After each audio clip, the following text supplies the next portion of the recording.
Welcome to Wife Cheating Story. I hope you have an enjoyable and relaxing time listening. Let's get started.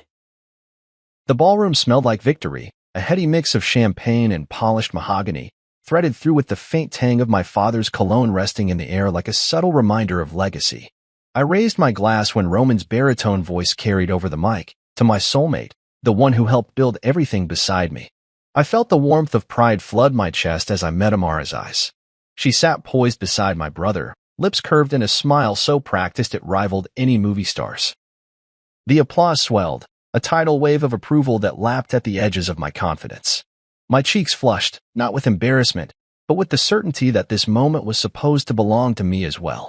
But then Roman shifted his weight, extended his arm, and with a flourish I'd never seen before, pointed at Amara. Surprise, she's marrying me.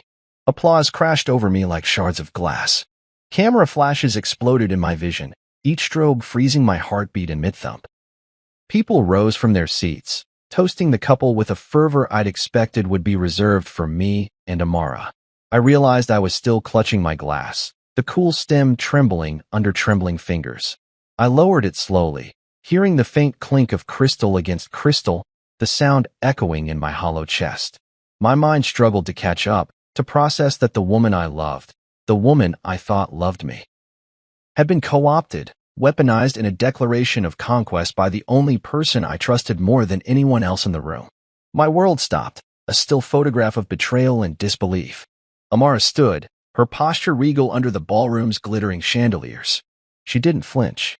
She didn't recoil. She held her head high, as though she'd rehearsed this moment 1,000 times. The laughter around me felt cruel, like a private joke for everyone but me. She raised her own glass. Perfectly still, perfectly composed, and turned toward me, lips parting in a smile that sent a cold shiver through my spine. Then, with a voice as calm and theatrical as a seasoned actress, she said, "I have my own announcement." The applause stuttered and died, replaced by the hush that falls when a bomb is about to drop. Every eye in the room landed on her, then bounced to me, as though I were an object on display, waiting to be judged. My pulse thundered in my ears, the only sound I could hear above the soft scrape of chairs and the quiet murmur of confusion. Amara held the room in her gaze for a moment that felt suspended in time. Then she tilted her chin, her smile sharpening like a blade, and spoke words that cut deeper than any blow I could have anticipated. "Your inheritance? Your company shares? You signed them over 3 weeks ago, remember?" Heat surged through me, a wildfire of anger, panic, and grief. I tasted bitterness on my tongue, metallic and bright. My breath caught as memories flooded back, late nights by my hospital bed, delirium clouding my thoughts. My hand forced to sign stacks of documents under the guise of refinancing property.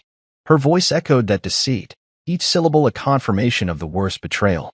Roman's laughter bubbled up behind me, a triumphant sound that made my blood run cold. But when I turned to look at our mother, her expression had shifted from surprise to something unreadable.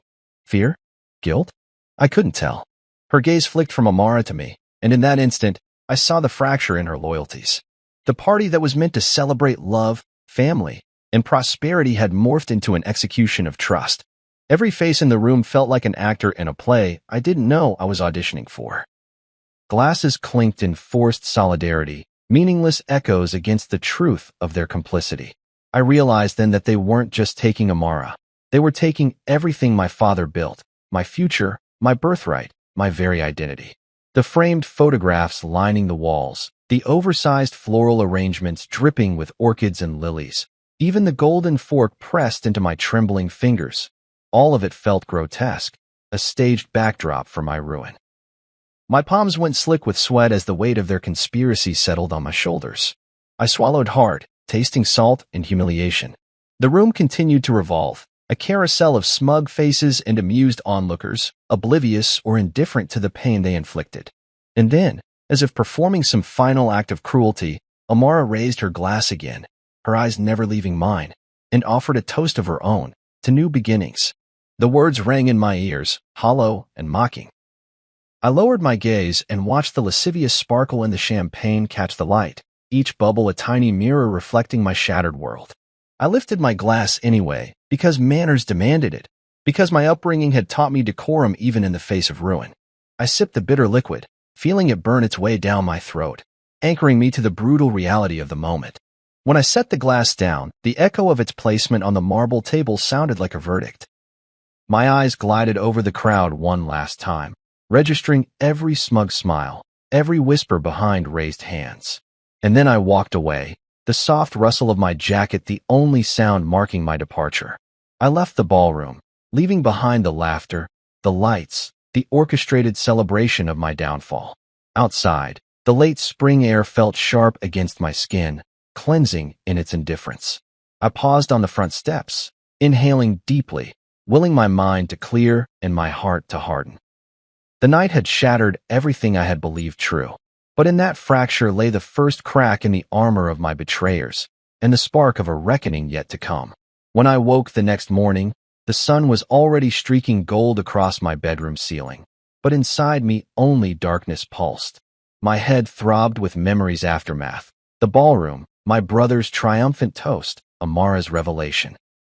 I sat up slowly, brushing my fingers across the rumpled sheets, as though I might clutch some comfort in their tangled cotton. The silence of our home felt foreign, oppressive, as if every wall had gathered to judge my shame. My phone buzzed twice on the nightstand, once with an email notification from our company's board, once with a text from Roman reading, "Congrats again. Welcome to the family." I stared at the messages, while rising in my throat, and shut off the phone before I could respond. I needed time to breathe, time to think, time to mourn the life I thought I had. When I finally padded into the kitchen, the usual hum of the refrigerator and drip of the faucet seemed too mundane for my upheaval. I poured coffee in a daze, the bitterness grounding me even as my mind drifted to every cruel glint I'd seen in Amara's eyes the night before.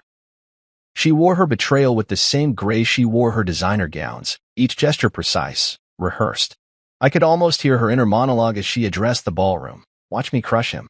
Every syllable she spoke played over in my head, fragmenting into memory shards, her steady voice, the way her shoulders remained level, the faint flicker of triumph in her emerald eyes. The paperwork arrived mid-morning on my desk, delivered by a nervous assistant who wouldn't meet my gaze.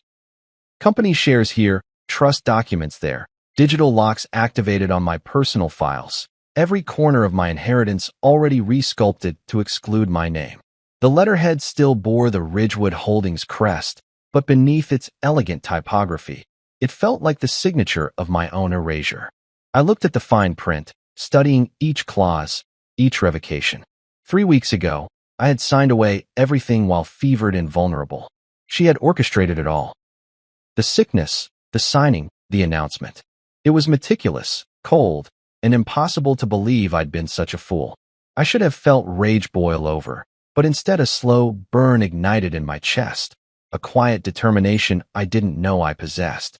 I realized that the real mask Amara wore wasn't her polished smile, but the one I'd worn for our marriage, the blinders of trust, the denial of any discord beneath the surface.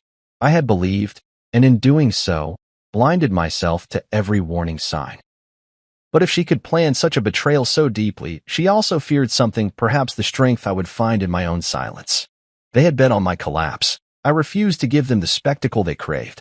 By midday, I forced myself to shower, to dress in a crisp white shirt and dark trousers as though I were stepping into a boardroom rather than into the ruins of my life. I drove to the office with hands gripping the steering wheel so tightly my knuckles whitened. The city passed by in a blur of traffic lights and glass towers. Even the familiar skyline felt alien. At the building's entrance, my ID badge failed, the scanner's red glow final and absolute. The security guard, his posture stiff, said quietly, "Your access was revoked, sir." I nodded, swallowing past the lump in my throat. I crossed into the lobby without a fight, determined to claim whatever dignity remained. Inside the executive suite, I found my office sealed, its frosted glass door replaced with a solid panel bearing a new nameplate. Lance Beckford, my former assistant whom I had dismissed months earlier for leaking files. His smirk as I approached stabbed at me, each corner of his mouth a silent taunt. He leaned back in my leather chair, arms crossed, as though I were the intruder. "Welcome back," he drawled, voice oily with false congeniality. "We're moving in a new direction." Behind him, Amara emerged from the conference room, her posture flawless, her smile perfectly painted. The two of them formed a tableau of conspiracy, and I felt the weight of every lie that had led me to this moment. I stood in the doorway, chest tight, mind racing. The office I had built, The empire my father entrusted to me had been wrested from my control. This was their coup de grace, the final act of humiliation. But I noticed something in Amara's eyes. A flicker of hesitation when she saw my expression, a microsecond where her composure cracked. I seized on it, letting my own calm solidify into resolve. "You should have read the documents before signing," I said, voice steady. Each word landed like a hammer blow. Lance's smirk faltered, Amara's smile froze. They had assumed my confusion would be eternal. They underestimated my will. "I'm not here alone," I continued, stepping fully into the room. "I've retained counsel, and I have a witness." I watched Amara's mask slip just enough for me to see the first real tremor of fear. I felt strength rise in me, not from the office chair I once occupied, but from the truth at my back. "We have proof," I said, producing a folder of emails and recordings from my jacket. "And we'll use it." Their eyes widened at the sight of evidence they hadn't counted on. In that instant, the power shifted. They realized that their plan to break me in public had forged instead the steel of my determination. I turned and walked out, leaving them to process their surprise. Through the corridor's muted lighting, I breathed deeply. I felt the first stirrings of purpose crawl through my veins. They had stripped me of title and privilege, but they had not touched my resolve. Their mask of control would crumble under the weight of truth, and I would be the one to shatter it. I stumbled from the car into the warm glow of Aunt Noelle's porch light, heart pounding like a drumbeat of desperation. The night air had failed to cool the furnace of betrayal that roared inside me. I pressed the doorbell and waited, each chime echoing in my chest until the door swung open and Aunt Noelle enveloped me in a fierce embrace. Her arms were the only shelter I'd known since childhood storms, and in that moment I surrendered to the tremor that racked my body. She led me inside without a word, guiding me through the familiar corridor lined with family portraits. My father's stern smile, my grandmother's soft gaze, moments of happiness I had once taken for granted. Now those images seemed like relics of a world I'd lost. She didn't ask questions as she settled me on the plush sofa in her study. Instead, she produced an old leather-bound folder stamped with my father's seal. "He wanted you to have this if anything ever happened," she said quietly, her eyes reflecting sorrow and determination. I opened it with trembling fingers to find a meticulous assortment of trust documents, ownership clauses, and my father's will. The pages crackled like dry leaves underfoot, and I read until the room blurred, gripping the leather cover as though it were a lifeline. Then I came to the clause that felt like a second betrayal. If my son marries before age 35, he must retain sole ownership of Ridgewood Holdings or forfeit his rights entirely. My breath caught in my throat as I realized that my father had anticipated interference. He had seen the threat before I had. Aunt Noelle's voice pulled me back. "He told me to guard it, but only give it to you if you ever needed proof." She looked at me steadily, as though weighing the weight of her trust against my wounds. "He knew someone would try to take everything from you." The words were soft, but they struck me like a thunderclap. Amara had known about this clause. Roman had known. They had planned their coup with the precision of chess masters, corrupting the very safeguards my father put in place. The betrayal was deeper than I'd dared imagine. It was a crime of premeditation, a conspiracy to strip me of both love and legacy. Anger surged through me, sharp and searing. I felt it twist around the tendrils of grief, hardening into resolve. "They weren't just taking my wife," I whispered, voice tight. "They were trying to steal my father's life's work." Aunt Noelle nodded and rose, crossing to her desk to reach for a small key. She unlocked a drawer and withdrew an envelope marked, "For Caleb, Elmwood Ventures." Confusion knotted my brow. Elmwood Ventures was the partner firm where my father held silent shares, an entity so discreet that only a handful of trusted associates knew of its existence. "This," she said, sliding the envelope toward me, "is how Dad kept you in control, no matter what." I lifted the flap and found documents revealing that Elmwood held a majority stake in Ridgewood through a web of subsidiaries. My father's foresight had created a secret lifeline, a hidden fortress under the company's outward structure. A gasp escaped me as I realized the full scope of his plan. He anticipated direct attacks on my competence, my sanity, and even my marital status, and he built a refuge against each. As I traced the lines of shareholder percentages with my finger, the cold logic of his safeguard made me feel both betrayed by his secrecy and grateful for his protection. Aunt Noelle sat back down and regarded me with gentle severity. "I warned you about Amara," she said. I told you to watch for shadows behind her smile. I closed the folder, the truth settling like polished stone in my gut. I had ignored the cautionary whispers because I didn't want to see them as betrayal. I had seen them as small imperfections, easily overlooked in the glow of love. But now those shadows had become weapons. And now I held the tool to expose them. The first tendrils of a plan began to take shape in my mind. I would not rush to confrontation. Impulsive fury had undone many a righteous cause. Instead, I would gather allies and evidence, assemble every piece of proof that Talia, the former project manager, had unearthed, and combine it with these documents. I would expose Amara and Roman in full daylight, shatter their web of lies, and reclaim what my father had built and what they had tried to steal. I felt a measure of peace as the adrenaline ebbed, replaced by a calculated calm. A flash of gratitude for my aunt's unwavering loyalty warmed me. She had stood by me when others had folded, preserving these documents like sacred artifacts. She'd been the last bastion of truth in a sea of deception. And now, armed with her courage and my father's foresight, I would turn the tables. I stood, folding the leather folder and envelope neatly under my arm. Aunt Noelle met my gaze, pride and concern dancing in her eyes. "Be careful," she whispered. "They're desperate." I nodded, steeling myself. "So am I." As I stepped back out into the night, the moonlight seemed sharper, the world more defined.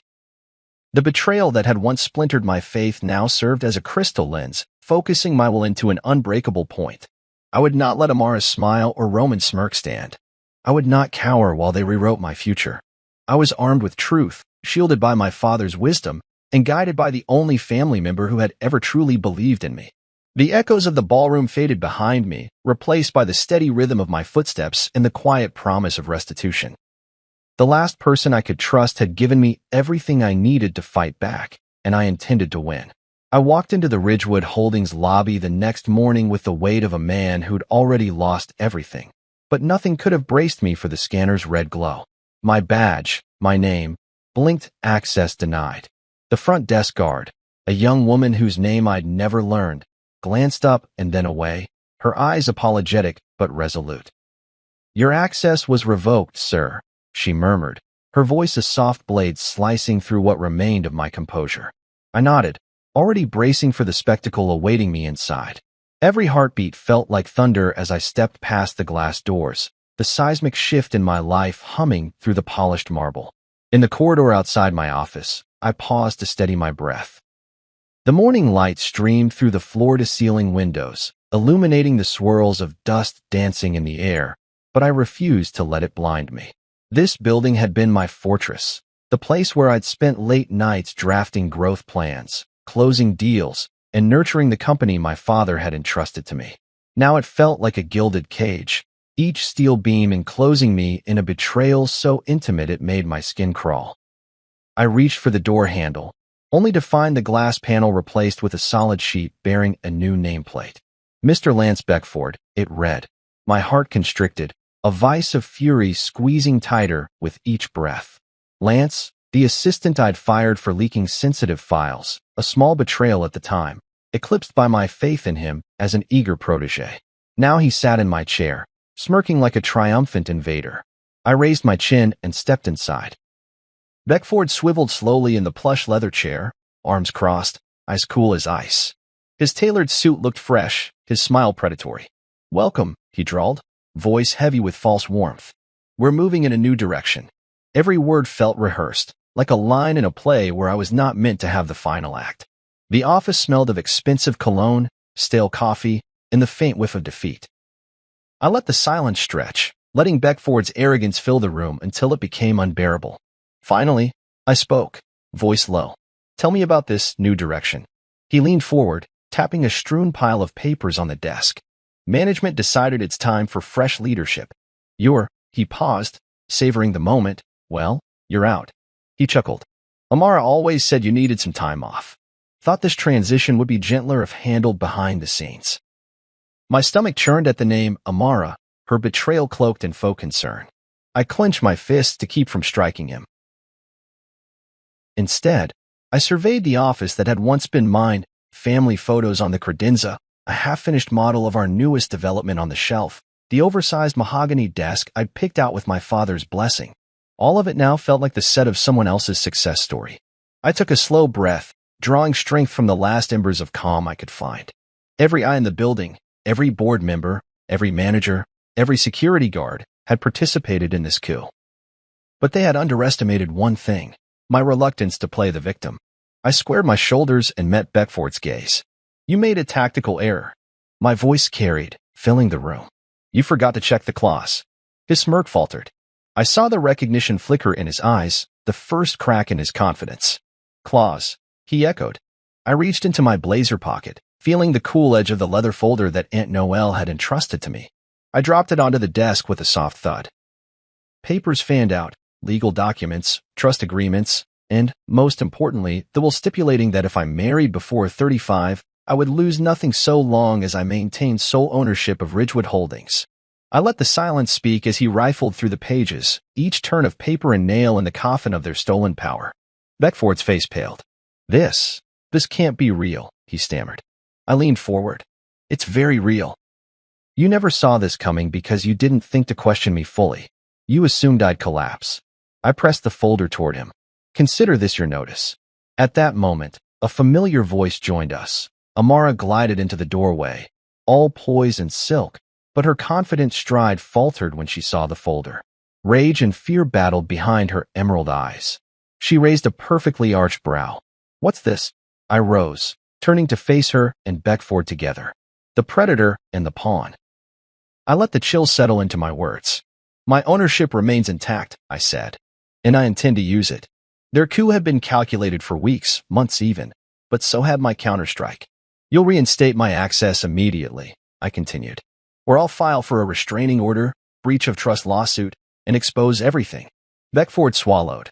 Amara's lips pressed into a thin line. I felt the balance of power shift as they realized that their public ambush had forged instead a weapon in my hands. They had turned my company into a prison, but I held the key. I slipped the folder back into my pocket. "I suggest you reverse this mess before more people learn what you've done." I collected my composure, stepping past them toward the door. As I passed, I stopped at the reception desk, picked up my old smartphone, and handed it to the guard. "Call my lawyer," I said. His eyes widened, but he nodded, fearing the undercurrent of menace in my calm. "And schedule a board meeting for tomorrow." In the elevator, the doors slid shut, and I exhaled in a long, shuddering breath. My reflection stared back, etched with betrayal but lit by newfound resolve. The empire my father built was still mine, despite every calculated blow. Their attempt to humiliate me had only steeled my resolve. Ridgewood was no longer a gilded cage, it was an arena. And I would not only reclaim my company, I would reclaim my legacy. As the elevator descended, I felt the pulse of possibility ahead. Tomorrow's board meeting, Amara's downfall, Roman's exposure. The coup had been phase 2 of their plan. Mine was just beginning. When I arrived at the agreed meeting spot, a dimly lit corner table in a nondescript cafe on the edge of the financial district. I was expecting confrontation, perhaps standoffish glances, but nothing prepared me for the quiet determination in Talia's eyes. She sat alone, latte cooling at her elbow, fingers wrapped around the cup as though it were a lifeline.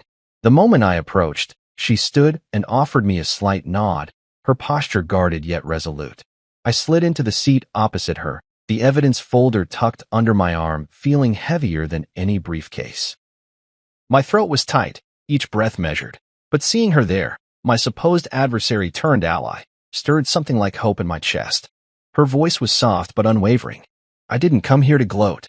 She paused, letting her meaning sink in. "I came because I had a choice, stay silent or set things right." She placed a hard drive on the table between us, its plastic case scuffed, the label reading simply Ridgewood Project Files. I picked it up and felt its weight, both literal and metaphorical. Here lay the ammunition I needed. Talia's role in all this was complex. She'd been a project manager on one of our largest developments, lauded for her competence and creativity. A month before Frederick's stroke, Roman had accused her of breach of loyalty and unceremoniously fired her. The official reason was vague, some mishandled document, they claimed. But the truth I was discovering tonight was that she'd stumbled onto inconsistencies in finances and communications that pointed straight to Roman and Amara's conspiracy. Instead of exposing them, she'd been quietly silenced. I leaned forward, folding my hands around the folder. Why help me now? I asked. Her eyes darkened with a flash of pain. Because I was supposed to be you. Roman used me first, made me sign non-disclosure agreements, told me to stay quiet or my career would be ruined. I refused until they found a reason to fire me. I lost everything because I valued the truth. Her jaw clenched, and I sensed the courage that had driven her risk. I've risked more than you know. Talia slid the hard drive across the table so I could insert it into my laptop. I watched as she retrieved a USB extension cable and plugged it in, the tiny click of connection punctuating the silence. The screen flickered, then filled with folders named emails, voice recordings, meeting notes. These came from my inbox, recordings from conference calls, even text messages between Roman and Amara, she explained. I saved copies before they could delete or alter anything. Under her direction, we clicked through file after file. An email from Roman to Amara read, "He trusts me. I'll get him to sign it." Another contained planning session notes. Phase 1, public humiliation. Phase 2, takeover. My stomach knotted as the sheer scale of their orchestration became undeniable. I closed my eyes for a moment, remembering the spark in Amara's gaze when she announced her engagement to Roman. That spark was schadenfreude at its purest, an expression of victory over the man she once claimed to love. My jaw tightened at the memory. They didn't just betray me. They weaponized me. My hand drifted to the hidden folder Aunt Noelle had given me with the will and trust clauses. Together with Talia's files, I now had a complete dossier on their plan. Talia watched me with sober eyes. "You'll need more than legal documents," she cautioned. "You'll need witnesses who can testify to the meetings, the communications. And you'll need to move fast before they cover their tracks." I nodded, appreciating her strategic mind as much as her courage.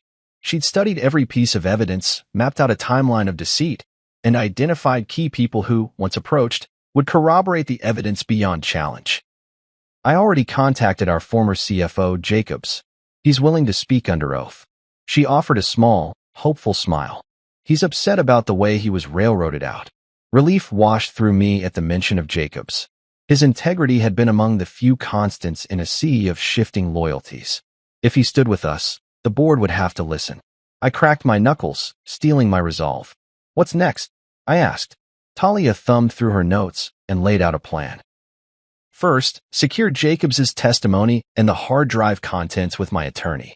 Next, serve formal notice of the lawsuit and restraining order. Then, convene an emergency board meeting to present the evidence, ensuring the media was alerted to maintain transparency and prevent Roman from spinning a narrative of his own. Every move had to be calculated, publicized carefully, in time to prevent them from burying the story. As we talked, I realized I was no longer overwhelmed by anger or grief. Instead, I felt purpose, a clarity that had eluded me since the ballroom ambush. Talia's presence, her unwavering support, was a revelation. She was the proof that not all who had been wronged would stay silent. She had been the underdog in the charade, and by revealing her loyalty, she was reclaiming her own dignity and mine. When our meeting ended, we parted with a firm handshake that conveyed more than words ever could. I watched Talia disappear into the night, a figure of resilience against the darkness of deceit. I returned to my car, the hard drive nestled safely in the glove compartment, the folder of trust documents on the passenger seat. The road ahead would be fraught with legal battles, hostile boardrooms, and ruthless opponents. But now I had an ally who understood the stakes, a strategy to follow, and the resolve to see it through. As I drove home, the city lights blurred into streaks of color across the windshield. My mind replayed the steps ahead, aligning evidence, rallying supporters, reclaiming my company, my legacy. And through it all, I carried a newfound respect for Talia, the unexpected ally who stood when everyone else faltered. She reminded me that sometimes the strongest loyalty springs from those who risk everything on a belief in justice. With her by my side, I was ready to expose the truth, dismantle their mask of control, and rise again, no longer as the betrayed heir, but as the leader who refused to be broken.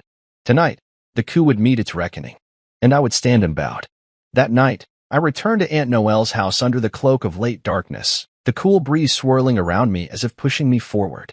Talia's hard drive, and the damning evidence it contained, rested heavy in my coat pocket, alongside the trust documents that bore my father's final safeguard. I knocked on the door, and Aunt Noel ushered me inside with a look of weary optimism. The living room lights were dim, the air smelling faintly of lavender, as though she'd prepared this room for moments just like this. I laid the folder and hard drive on the mahogany coffee table between us, the soft click of their arrival punctuating the silence. Aunt Noel poured tea for both of us, her hand steady despite the tremor in my own. She watched me with those piercing, compassionate eyes that had seen my childhood triumphs and scars alike. "Show me," she urged. I nodded, lifting the hard drive and explaining, step by step, how Talia had infiltrated their encrypted emails, recorded private strategy sessions, and downloaded text exchanges between Roman and Amara. Aunt Noel's lips pressed into a thin line as I described their two-phase plan. First, publicly humiliate me at the engagement party to break my spirit. Second, wrest complete control of Ridgewood Holdings by exploiting my vulnerable mental state under the guise of a relapse. They'd thought me ripe for institutionalization, for legal guardianship, for total erasure. Their arrogance tumbled from those files and recordings, each confession more brazen than the last. But the final piece, the inheritance trap, was the keystone of their scheme. I slid my finger to the clause in my father's will. If I married before 35, I retained sole ownership of Ridgewood only so long as I remained competent and single. Otherwise, everything passed to a series of charitable trusts, and then to Roman as alternate heir. They had triggered the clause by orchestrating the announcement and, in their eyes, would finish the job by declaring me unfit. That would have activated an automatic transfer of shares and assets, leaving me penniless. They'd covered every angle. All that remained was to spring their trap and collect their spoils. Aunt Noel exhaled, brushing a loose strand of silver hair behind her ear. "He thought he was clever," she said softly. "But your father was cleverer." She reached for the envelope labeled Elmwood Ventures and opened it again. "Your father held secret shares through Elmwood, a partner firm no one suspected. That was his emergency clause in case this ever happened." I watched as she removed the share certificates and silent partnership agreements. They granted majority control to Elmwood, and therefore to me, as its sole beneficiary. My heart thundered. This was the lifeline I needed to defy the inheritance trap. I spread the documents across the table, letting the dim lamplight reveal each watermark and signature. "They don't know about this," I murmured. Roman and Amara never suspected the secondary clause. Aunt Noel nodded. They were too busy watching the surface. They didn't dig deeper. I felt a surge of determination. Their plan had been airtight, except for this backup my father had buried in plain sight. It wasn't just a contingency, it was a declaration of faith in me, an unspoken testament that I could weather any storm. We spent hours decoding the legalese and cross-referencing the dates of each document. The timeline was clear. Roman had uncovered the marriage clause months ago. Amara had agreed to become the alternate heir in case of my incompetence, and together they had triggered the clause at the party. The next step would have been to initiate guardianship proceedings within days, all while smearing any attempt I made to contest it as further proof of instability. But with Elmwood's secret shares, I still held a majority stake. I could call a shareholder vote, override their maneuvers, and reclaim Ridgewood from the inside out. Aunt Noel poured more tea, her expression grave but resolute. "You have the documents, the evidence, and the ally. Now you need the authority." I nodded, tasting the bitter tannins in my mouth, savoring their clarity. "Tomorrow, I file notice of intent to call an emergency shareholders meeting. I'll present the evidence to the board and use Elmwood shares to force a vote of no confidence in Roman and Amara." The words rolled off my tongue, calm and controlled, but underneath them roared the fury I had held at bay for too long. She reached across the table, placing her hand atop mine. "Be careful," she warned. "They will fight back." I squeezed her fingers in gratitude. "I know, but they underestimate me again." Despite the gravity of the situation, a small spark of defiance flared in me. Their plot had been meticulous, but I had the truth, the legal means, and the will to expose them. As midnight approached, we gathered every piece of evidence, emails, recordings, trust documents, share certificates, and organized them into a dossier. I labeled each section: betrayal at the ball, corporate coup, inheritance clause activation, secret shareholding, proposed emergency vote. Each tab felt like a bullet point in the indictment against those who tried to bury me. With the dossier complete, I sealed it in a secure briefcase. Locking it with a key, I slipped into my pocket. Standing at the threshold of Aunt Noel's porch, I paused. The night was quiet, the sky veiled by clouds that reflected the city lights. I breathed deeply, feeling the gravity of what lay ahead. Exposing a conspiracy of this scale could shatter reputations, dismantle careers, and perhaps harm innocent bystanders. But these were their choices, to gamble everything on my ruin. I would honor my father's legacy by acting not out of vengeance, but out of the integrity he taught me. I would restore Ridgewood, as it was meant to be, and make certain that truth reigned over deception. Aunt Noel watched me from the doorway, her silhouette framed by the light behind her.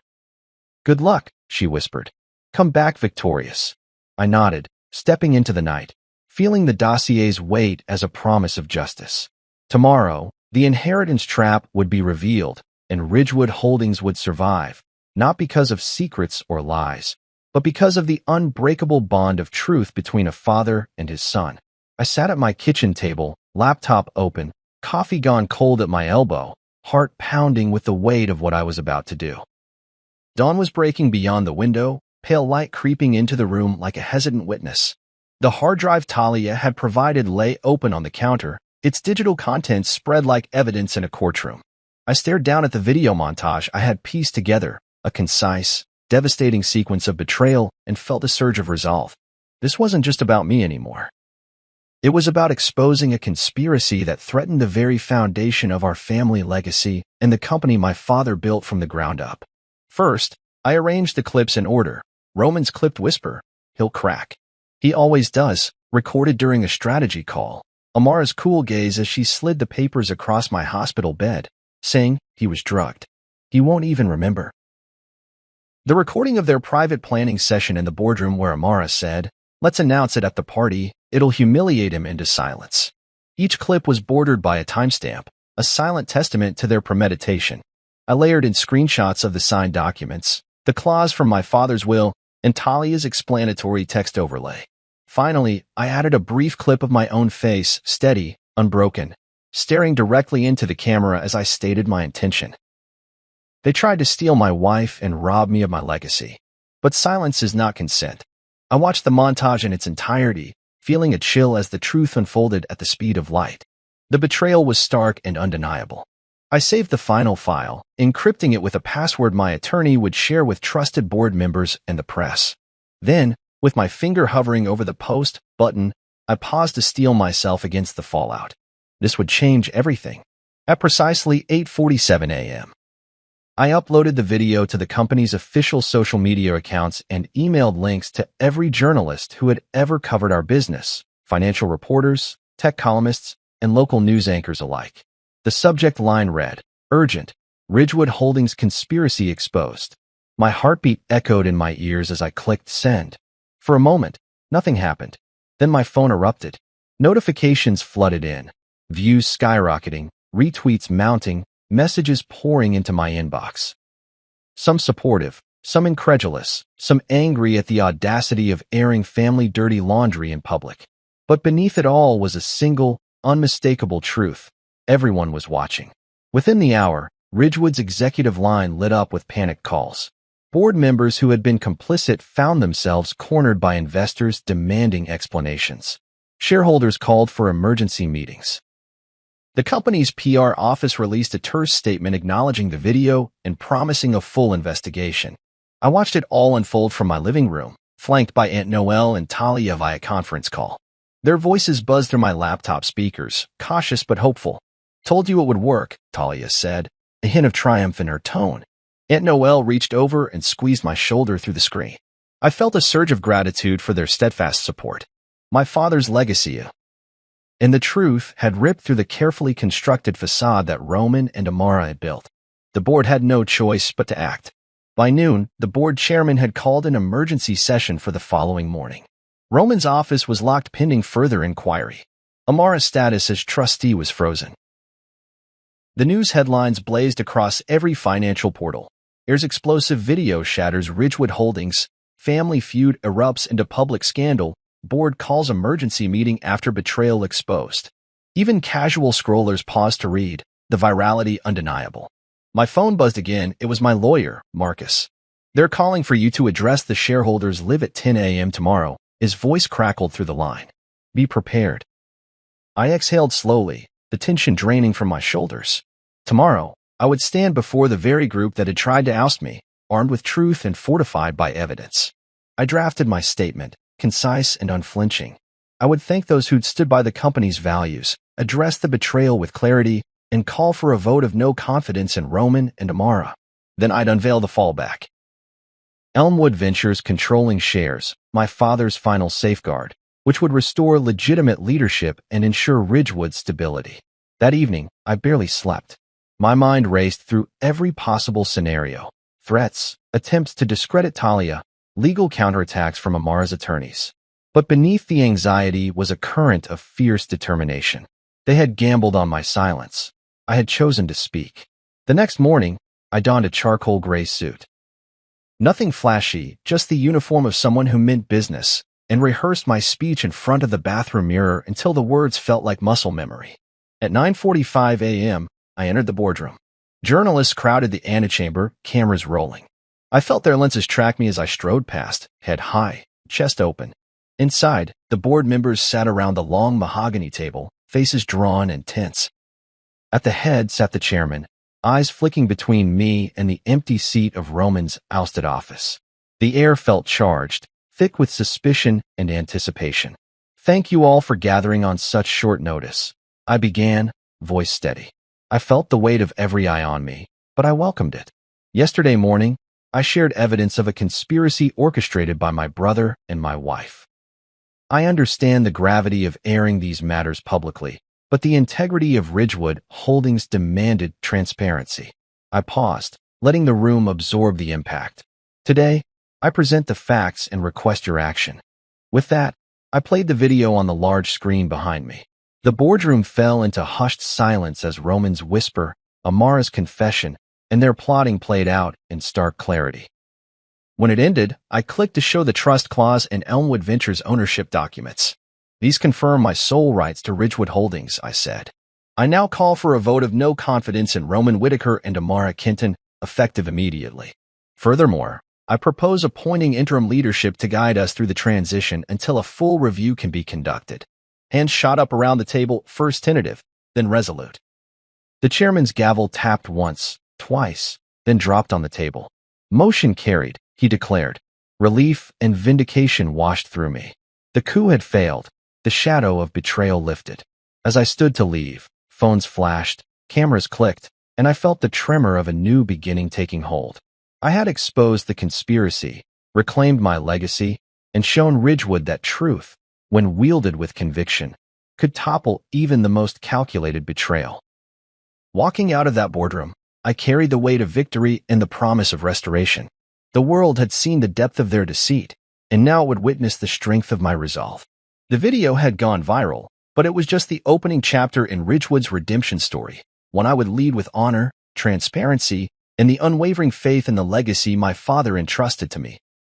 The morning sunlight felt like a spotlight as I walked into my father's old estate offices, every polished surface and gilt frame a reminder of the legacy Roman thought he'd stolen. I'd arranged to meet Mr. Brenner, my father's longtime associate and keeper of the truly hidden records. Behind his desk lay another envelope, this one marked, "For Caleb's eyes only."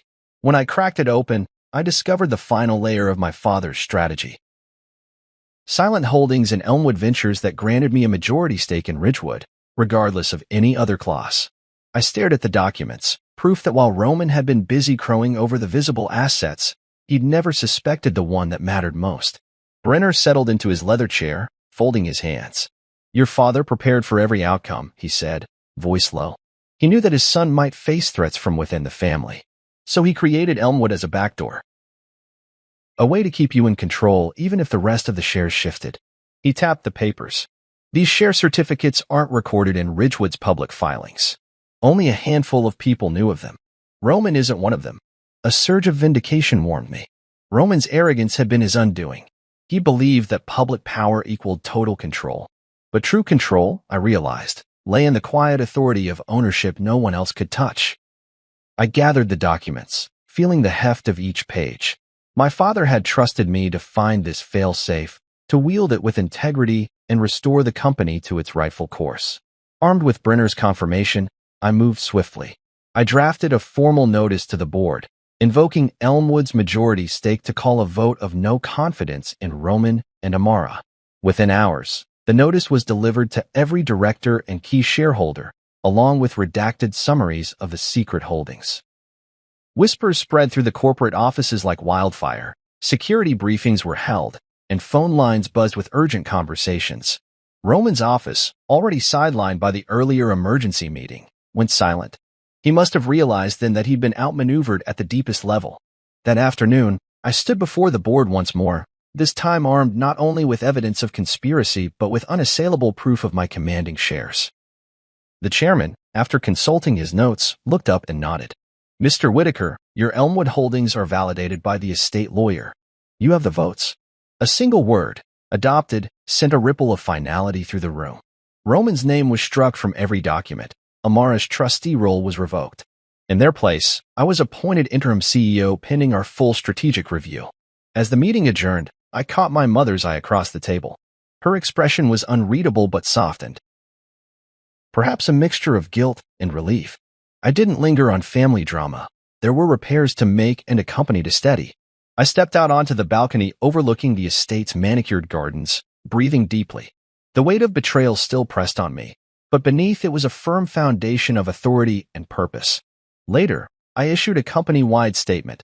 Ridgewood Holdings would enter a new era of transparency and renewal, guided by the values my father had instilled. I announced a thorough audit, leadership restructuring, and outreach to employees who'd been caught in the crossfire. The communications team drafted messages emphasizing resilience and unity, while I met one-on-one with senior managers to reassure them of our direction. By evening, the storm had largely passed. Roman, in a final act of desperation, had scheduled a public press conference to deny everything, but it was canceled when his legal team warned him the evidence was overwhelming. Amara retreated from the limelight, her attempts to leverage sympathy falling flat against the overwhelming proof. Their names faded from headlines, replaced by stories of corporate redemption. As I settled into my restored office that night, I paused at my desk and placed the secret share certificates into the top drawer. I sat down, fingers interlacing, and felt a quiet satisfaction, not born of revenge, but of justice served. My father's hidden plan had protected his legacy and his son. Ridgewood was no longer a battleground.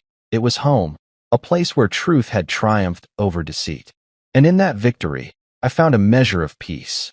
Landing in Montreal felt like stepping into another life, one governed by quiet streets, narrow alleys, and autumn leaves drifting across cobblestone sidewalks. I exited the airport, clutching the leather folder that contained my father's secrets, and hailed a cab. The driver flicked through radio stations before settling on a soft French ballad that haunted the cabin with longing. I leaned back, letting the city's gentle rhythm calm my frayed nerves. I had spent months fighting Roman's betrayal, exposing conspiracies, and reclaiming Ridgewood Holdings. Yet an uncharted chapter awaited me here, finding the daughter my father had never told me existed. Their existence was recorded only in a single will amendment and a letter from Brenner, confirming that Alara, an artist living in Montreal, held 30% of Ridgewood's shares by birthright. Now it was my turn to find her, and to ask her to join me in restoring what was ours. I arrived at the address Brenner provided, a converted loft in the plateau, its red brick facade entwined with ivy and crowned by fire escapes. Inside, the space was flooded with soft light cutting through tall windows. Canvases leaned against walls, paint tubes and brushes lay scattered like confessions of creativity. I waited in the living room, hard hammering, until a slender figure appeared in the doorway. She wore paint-splattered jeans, hair pulled back in a loose bun, cheeks dusted with the pastel hues of her latest work.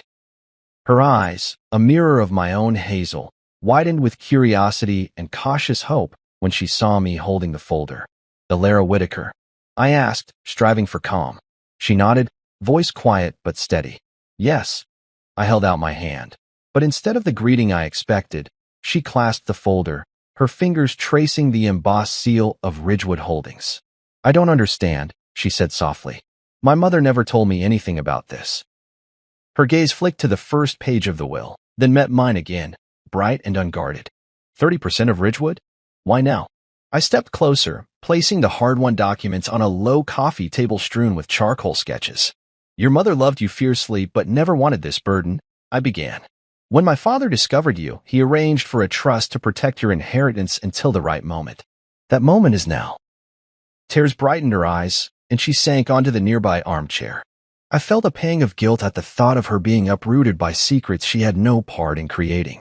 You're telling me I own part of a multinational company? She whispered.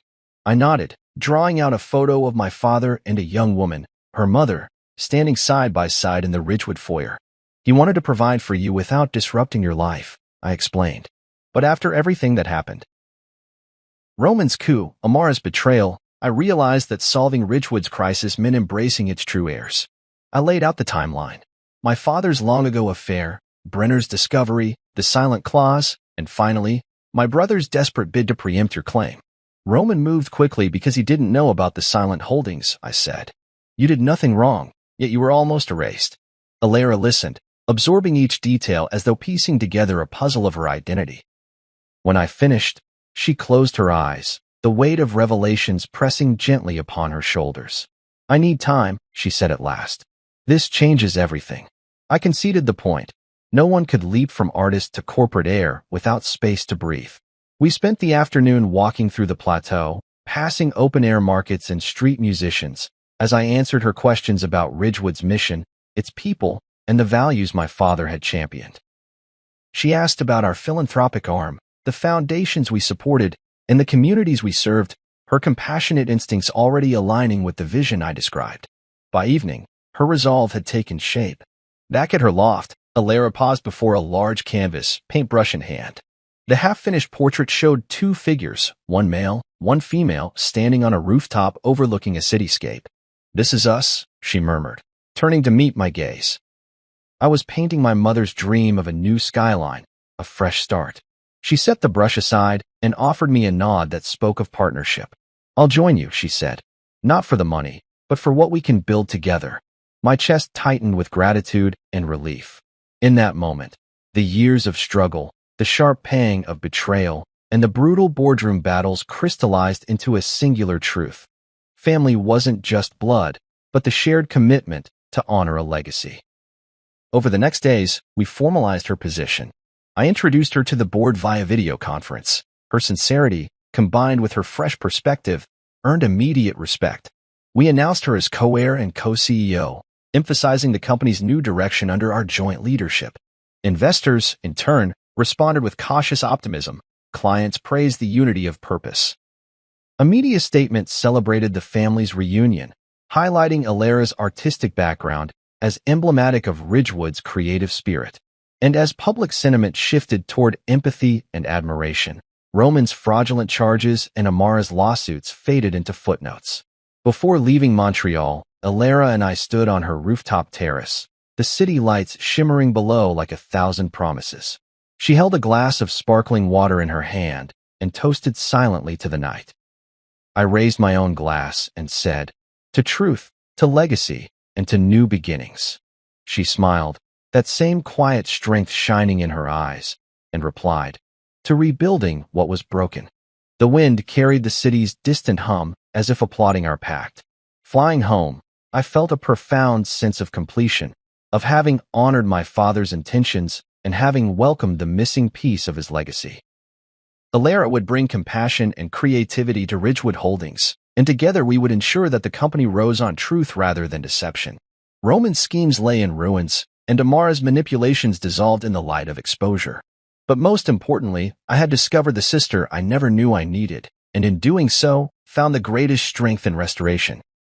As the plane soared toward home, I closed my eyes and allowed hope to fill me, certain that the true heir was now by my side, ready to guide Ridgewood into its most magnificent era yet. The morning of our first joint shareholders' gala dawned clear and cool, the sky an unblemished canvas of pale blue. I stood behind the curtain in the grand ballroom, adjusting my tie with calm precision, though my heart fluttered with anticipation. Beside me, Alara smoothed the hem of her emerald green dress. A direct echo of her mother's favorite color, her paint-stained hands now steady and assured. For years, I had imagined reclaiming Ridgewood Holdings in solitary triumph. Today, I would share that victory with my sister, the missing piece of our family legacy. Together, we would usher in an era defined not by secrecy or betrayal, but by truth, collaboration, and integrity. We stepped onto the raised dais to polite applause, the room filled with board members, investors, and employees who had weathered our tumultuous months of upheaval. Under the glittering crystal chandelier, the polished wood floors gleamed, reflecting the pride in my chest. I glanced at Alara, whose quiet smile grounded me. Her presence was a living testament to my father's foresight. He had built not just a company, but a lineage that could endure any storm. Today, that lineage would guide Ridgewood forward. I leaned into the microphone, voice steady. Thank you all for joining us as we mark a new chapter in Ridgewood Holdings history. When I returned to these halls months ago, I faced the greatest betrayal imaginable. My brother and my wife conspired to strip me of everything my father built. But thanks to your unwavering support and the courage of those who stood by truth, we have prevailed. A murmur of agreement rippled through the crowd. I allowed myself a small nod of gratitude. Alara stepped forward then, her voice soft but resonant. As many of you know, I discovered only recently that I, too, am an heir to our father's legacy. Your warmth and acceptance have made me feel at home among you. Together, Caleb and I will honor the values our father stood for: innovation with integrity, growth balanced by compassion, and leadership guided by transparency. She paused, eyes sweeping the room. Our vision for Ridgewood is not simply to build structures or portfolios, but to build communities, environments where our employees, partners, and neighbors can thrive. We commit to open communication, ethical stewardship, and social responsibility in every endeavor. Applause bloomed like spring flowers. I swallowed past the lump in my throat, pride tinctured with hope. The era of clandestine clauses and hidden trust was over. In its place was a partnership grounded in honesty. My mind flicked back to Roman's arrogant smirk, to Amara's theatrical betrayals. Those memories felt distant now, eclipsed by the promise of this moment, a company reborn under the banner of family unity. After our remarks, the gala moved into a reception. I circulated among the guests, shaking hands and offering genuine smiles. Managers I had once thought lost to fear approached me with renewed energy, their eyes bright with the knowledge that leadership had returned to capable, principled hands. A young analyst named Priya thanked me for restoring stability, her gratitude so earnest it brought warmth to my chest. I paused to reassure her that her insights would have an even greater role in shaping our future. Across the room, Alara talked quietly with long-tenured employees, her empathy evident in every nod and empathetic word. When the dining service began, I joined Alara at the head table. Crystal glasses caught the candlelight, and servers glided between tables bearing platters of seasonal dishes. I raised my glass, white wine, and caught Alara's eye. To new beginnings, I toasted softly. She returned the gesture, her gaze steady. To family, she added, and our glasses chimed gently. In that simple moment, I felt the healing of old wounds. Later, as dessert was served, a delicate souffle with berries, Alara and I slipped away from the crowd. We found ourselves on a balcony overlooking the city skyline, the air carrying the faint hum of traffic below. The dusk sky blushed pink and lavender, a fitting backdrop for this twilight of conflict and dawn of collaboration. She leaned on the railing, looking out at the lights. It feels surreal, she admitted, voice low. One day, I was painting by candlelight. The next, I'm co-leading one of the region's largest firms. I rested a hand on her shoulder. You earned this, I said. Your honesty, your compassion, they're precisely what Ridgewood needs. My father would be proud of you. She smiled, and for an instant, I saw my mother's face in hers. We both stand on his shoulders, she said. It's our turn to look forward. The gala wound down with dancing and laughter, the earlier tension replaced by collaboration and optimism. As I watched employees from every level celebrate, I understood that the true victory lay not in ousting Roman or exposing conspirators, but in restoring faith. Faith in leadership, in the company, and most importantly, in one another. I realized that the real restoration of Ridgewood would be a continuous journey, guided by the principle that transparency must never again be compromised. Before the night ended, Alara and I returned to the dais for a final bow. The audience rose in unified applause, genuine and heartfelt. I felt the rhythm of their approval, a pulse that resonated deep within me. In that moment, I knew we had succeeded. We had reclaimed not only Ridgewood's assets, but its soul. Walking back into the ballroom one last time, hand in hand with my sister, I felt an overwhelming gratitude for the path that had led me here, the betrayals that taught me vigilance, the allies who lent me courage, and the secrets that, once uncovered, forged the strongest foundation imaginable. The chandeliers above cast prisms of light across the polished floors, and I allowed myself to believe that those fractured reflections, once broken, could now form a radiant mosaic of our future. As the gala concluded and guests began to depart, I lingered for a moment on the ballroom floor. The chairs had been neatly stacked, the stage cleared, but the echoes of our journey lingered in the air. I closed my eyes, absorbing the silence. Then, with a final breath, I opened my eyes and turned toward the exit, a man renewed, a company reborn, and a family united as they stepped confidently into the new era.